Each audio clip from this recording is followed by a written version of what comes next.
Hi, everybody. Welcome to another episode of the Future Tech podcast series.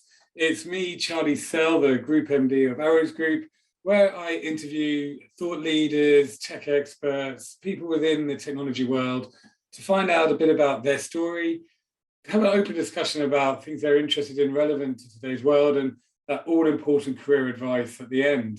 So I'm really pleased to have Martyn Rushton with me today. Martyn is the CTO of Wonders of Maths. Wonders of Maths is one of the UK's leading education technology platforms. And for what they do is quite inspiring when we hear about how they're trying to connect and support people. So without further ado, Martyn, welcome to the show. Hi, thanks for having me. Let's jump straight in and tell us a bit about your story. How did you get into technology and become the CTO of Wonders of Maths?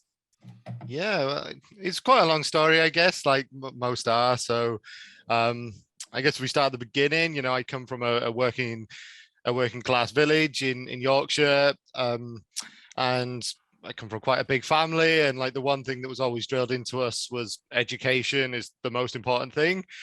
And that was very sort of rare in that sort of area. So when I finished school, I went off to college, and I think of my school, there was only sort of 5 or 6 of us that year who went out to college. And then of those who finished that college, there was only sort of 3 or 4 of us who went off to university. So it's not sort of, there's not that many people who actually leave that village, you know, going back there to visit family. It's still very much the same set of people who were there when I was younger. So yeah, so that was always drilled into me by my dad, though. It was always, you know, you're going to go to university. What do you want to study? And I actually wanted to study aerospace engineering because I like the idea of building rockets all day, like most children do. But I just wasn't really clever enough for that. I didn't get the grades in physics. I didn't pay enough attention in class, and it just so happened that I kind of was okay with computers. So that's how I chose to go to university to do computer science. Like a lot of people, I guess, I really struggled. I considered dropping out 2 or 3 times during the first year. And then I met the guy who is now, you know, 10 plus years later, still my best friend. And he was very good. He was like one of the best people on the course. And I kind of rode his coattails for the next year or so. And like, he was teaching me almost everything I needed to know about computers outside of uni. And that kind of spurned one of these sort of like lifelong friendships of, like, we went through that together, we banded together, and we managed to make it through university together. Again, due to the education, I decided to go off and do a master's, and 6 months into the master's, it was an AI master's. Again, I was really struggling, and I was like, you know what, I just don't want to do this anymore. And yeah, that same friend was working at a company, and he said, hey, look, we're hiring for front-end engineers. Why don't you come and work with us? And that's sort of where I got started into like my tech journey. So there was a company based down in Watford. We were living up in Nottingham at the time. And the 2 of us were working out of our we were living together and working out of our spare bedroom fully remotely. You know, so much so that we had to share a desk. You couldn't really get 2 desks in the room. We had to take the door off the hinges just to be able to get the desk in the room. Like, it was really sort of almost like what you hear about Silicon Valley startups 10 years ago. Or well, close to 30 or 40 years ago, maybe. And then, yeah, we did that for 6 months and then got on each other's nerves far too much. We decided to move house. We decided both to leave that company and go out and try and work in other places. And that's sort of where my career actually kicked off, I would say. That first job was just sort of getting into the industry, learning a little bit about all that stuff university doesn't teach you, you know, how much tax the government take off you and things like that. And then yeah, I went and worked for Experian, who, you know, big global company, and was there for about 6 months. I was working as a junior dev under 8 or 9 contractors. So they were all really experienced people in the field, people who were there because they were the best of the best. And I spent that 6 months just absorbing all of that knowledge, absorbing everything I possibly could. And yeah, in that time, I became a little bit devoted to React. Like, it was still new on the scene at that stage. Not many companies was using it. But these contractors were trying to get Experian to use it. They were trying to bring it in. And that was my first exposure to it. And I kind of fell in love straight away. And that was sort of like where I became the dev I am now. I would say. And then very quickly after that sort of 6 months was over, a lot of those contractors were coming to the end of their contracts and they were leaving. Experian were rebuilding all their teams and rejigging everything. And I decided, you know what, I can go and take this React skill and I can go and make some money off it. So I became a consultant for a little while, and my speciality for probably 3 or 4 years at that stage was to go into businesses who were trying to move away from old technology stacks and move into the React world. So going in, helping train those people, helping sort of teach React and teach the best practices and everything I'd learned off of these industry leaders at Experian. And I made a little bit of a name for myself around the Nottingham or around the Midlands area doing that. Obviously learned a lot, and the big thing I learned then was that people are what make technology businesses, really. You know, you can use whatever tech you like, but if you've got a dedicated set of people who are friends, who are willing to sort of band together to make the product work, to make the company work, then a company can go quite far. And that took me around the world. I went out and lived in Sweden for a couple of years, working for an electric car company out there. And then my now wife was not really enjoying Sweden that much, so she said, "Hey, can we move back to the UK?" So we moved back here, and that's kind of how I ended up at Wonders of Maths. I knew what I wanted to be. I knew I wanted to be a leader. I've never been very good at taking instructions from people. I've never been very good at having bosses. So I was like, okay, you know, I've got the experience now. I want to become a tech lead, a CTO. And yeah, and Wonders of Maths was a great place to do that. When I joined, we were kind of not tech enabled. There was 3 members of staff. They'd had some tech built by an external agency, which was kind of doing the job to prove the technology was going to work. And I was brought on to obviously try to grow the team, to build it, to do some fundraising and all that good fun stuff. And now a little over a year later, we have a team of 9. You know, we've got two really solid devs. We've got a data scientist, a really nice little product team. And we sort of building in that sort of no bosses way based off of my dislike for boss. It's very much like everybody is empowered. Everybody helps each other, you know, although we have line managers and there's, you know, you have to tell a certain person who you're going to be off, if you're going to be off sick that day or something.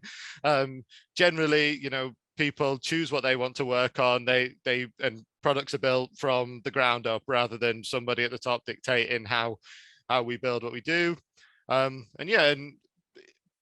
throughout a lot of my career, there's been this sort of underlying theme of people, and especially young people, trying to get them into the business. You know, if we looked at our average age of our business right now, if we stripped out our CEO, who probably adds 20 years to the average age, you know, it's mid-20s. Like, we've got a lot of people who are fresh out of uni, first job, second job out of uni, and they bring a level of passion, I find, that you get in you don't really get in people who have been sort of made cynical by the industry over the last 10, 20 years. So yeah, that's kind of how I got to where we are now. And yeah, like as you said, we're growing as a tech business. We're doing another funding round soon, and things are going really well for us. Yeah, well, what a story, and thank you for the openness as well. You know, like you said at the beginning, through college and university, you know, it doesn't always have to go smoothly to, you know, and most people who say that it's a smooth journey might not always be honest to themselves, because I experienced the exact same as you. I studied accounting and economics, and there was multiple times I wondered whether I was right for it or whether I was enjoying it. But that persistence helps, and if you've got a friendship group around you that supports you, you know, it's one of the main points, I think, of uni anyway, of building friendship, of learning how to really build and understand people. And I think, as what you just said, and maybe that's a really nice thing for us to focus on, that tech businesses aren't just built on tech, it's actually the people and tech, and then you're going to go far. And I love your bossless approach as well. I think that's quite disruptive in the common world. So what is, you know, talk a bit more about that. When you're thinking about how to get the best out of teams and what's important in growing a tech business, what else comes to mind in terms of leadership or approach? Yeah, so um, for me, the growing people, as I say, is the main thing. So everyone, not only at Ones of Maths, but at my previous jobs, I make sure to outline exactly what I expect from each person. We have a growth framework. So you are currently a junior developer.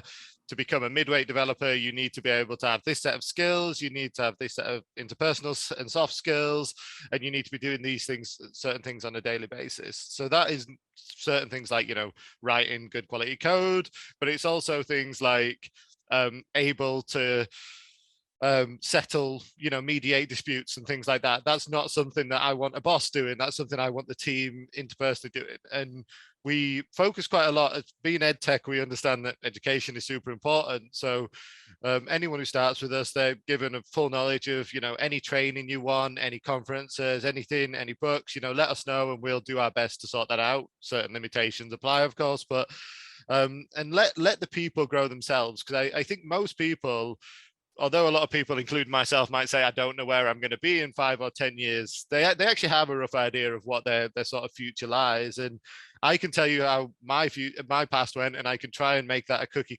cutter for any other dev.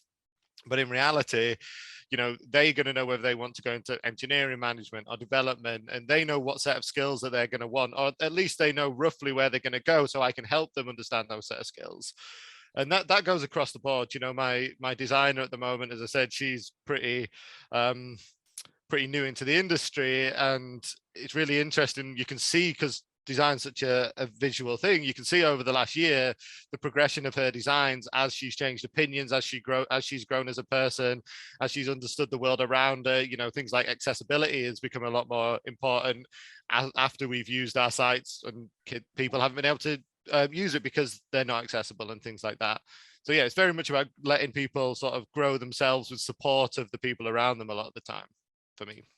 Yeah, and again, I think that your growth framework, which is such a nicer way of looking at it rather than the old school career frameworks or what have you, because it is about having that growth mindset. And what's nice is that the soft skills are as important as the technical skills, and being able to handle disputes, and which I think has been a change over the last 10, 20 years, hasn't it? Where the perception of old was that engineers are, if they write good quality code, that's their career path. But it's so much more now, isn't it? It's Yeah, it is, and it's one of the great things about more and more minorities coming into the field as well, right? If you look 20 years ago, you have a bunch of guys, white bearded guys like me who like to sit in dark rooms and play video games on their off time, and people. It's neurodiversity, I think, is the term that is generally used, and bringing in people from different backgrounds, from different areas of the world. You see in this sort of understanding of what a developer is grow, and understanding of how a developer should act. When I first started out, it was, if you're not coding on your weekends, then you're not going to be a good developer. Whereas in reality, we now know 10 years later that coding on the weekends can often be disruptive because your brain needs time to relax. So yeah, like that understanding of what a developer is, and what, especially in a world, what we're going towards where it's more and more remote. My wife makes me go for a walk most days because that walk can just 10 minutes make me so much happier. And that just comes from being remote, that 10 years ago in the office, or even 2 years ago in full time in an office, you wouldn't think about. Yeah. Again, I totally agree with you, and that mental health part of working remote, and how to make sure your brain does have time to relax, and yeah, the I call it a work-life blend, not a work-life balance, where you've got to be able to do everything rather than just have a start and a switch on and off, and not really have a chance to recharge. Yeah, 100%. And I mean, it's one of the things that every business has been struggling with over the last 2 years, right? Like how do we get the best out of our staff and also keep them happy? We just so happened to go on a bit of a couple of days away as a team a few weeks ago, and I think everybody said the best part of that 2 days was the 1 hour in an evening where we all played board games. So what we've done now is we every Friday at lunchtime we host a bit of a board game club. It's over Zoom, and people join if they want to, and it gives you that chance to build as a team have some fun, relax from work, and it takes away that perception that every time I get on a Zoom call, I'm going to have hard discussions or I'm going to have work focused discussions. And you can have a bit more fun. You can be a strong team that way. You don't have to do it over a beer on a Friday night, which was the classic way you would do it a couple of years ago, right? Yeah. Again, what a great idea. So let's talk about the one or two bits of advice then for our STEM listeners. And as you said, your team being in their mid-20s, a number of them have probably only recently left uni. What do you look for? And what advice would you give people trying to get a foot in the door? Yeah, I mean, the first bit of advice that I would always give is people don't stay in jobs forever anymore. When you look at my grandparents, my granddad had one job. I mean, not including the wars that happened around him, but he had one job and he started that job when he was 18 and he left it when he was 50, right? And that's not the way that the world looks at people anymore. In tech, it's generally a couple of years is what people will stay in a business. So if you're just trying to get your foot in the door, you see a lot of graduates applying to the likes of Google and Facebook and the FANG companies, which is fantastic that they have such good graduate programs. But don't get discouraged that you don't get into Google when you're 18 or when it's your first job. Go and get some experience elsewhere. It might not be what you want to be doing in 10 years, but after you've got a couple of years experience, that every door will open around you. At the moment, every company wants tech-enabled people. So if you can get that, 1-2 years experience, then they'll start knocking on your door. You'll start getting recruiter emails from Amazon and the likes of that, on a weekly basis, because they're always after tech-enabled people. So yeah, if you're trying to get in early, look for something that you're going to enjoy, but don't fret that it has to be the job you're going to be in forever. Focus on getting that experience and absorbing all of the information around you. Brilliant. And yeah, I guess the second piece of career advice is definitely on that absorption. I have a placement student with me at the moment, and the days I sort of sit in the office with him are exhausting because he asks me a barrage of questions about everything. He wants to understand, how fundraising works. He wants to understand my dev pass, what tools I use, why we use those tools. And in the sort of 6-7 months with us, he has become as strong as some midweight devs I've worked with in the past, just because he has this real passion just for understanding the industry around him. And like, that is what, when we look for a new placement student in the coming summer, that is one of the things we're going to be looking for. That level of curiosity really helps developers drive forward, in my opinion. And again, that is such a good point, because that absorption and natural curiosity, is one of the true ways of really being able to learn and grow, isn't it? It's not everything can be read in a textbook either. It's that confidence to be able to ask people the questions. Yeah, the asking people questions is one of the core skills of being a developer, or being in a lot of industries these days. Actually, we've had developers with us that haven't ended up working out because they're so proud that they don't want to ask, I should be able to figure this out myself. And we sort of have this rules, or I have the rules at least, of, go and try and solve it yourself. Go and try do some reading, watch some videos. We don't put too much time pressure on tasks being finished, but understand when that task is starting to take a little bit too much time. Be able to identify, look, I'm just not finding the answers, or the answers I'm finding, I don't understand them. And let's go and ask somebody. Let's go and ask, a colleague. And if that colleague doesn't know, there's a million Slack and Discord communities out there that help. It's a real thing at the moment. The sort of solidarity of developers coming together is getting stronger and stronger. Yeah. So you can always find someone, no matter whether you're, senior and you've got no one more senior to go, or whether you're a junior and you're just trying to get in the door. But yeah, holding it in and not asking questions is quite destructive and quite disruptive to teams a lot of the time. People think they're doing you a favor by doing it, and it's one of the things that's really hard to teach people. It's something they have to sort of realize themselves. Yeah, gosh, I again totally agree with you.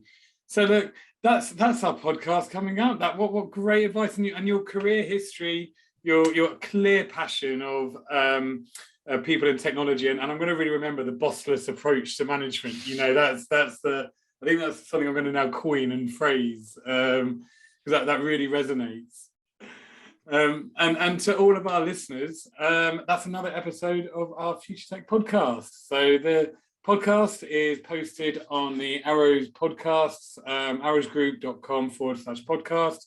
And it's also on the 36 university career portals, along with our Spotify channel. So Martyn, thank you so much for being a guest on the show.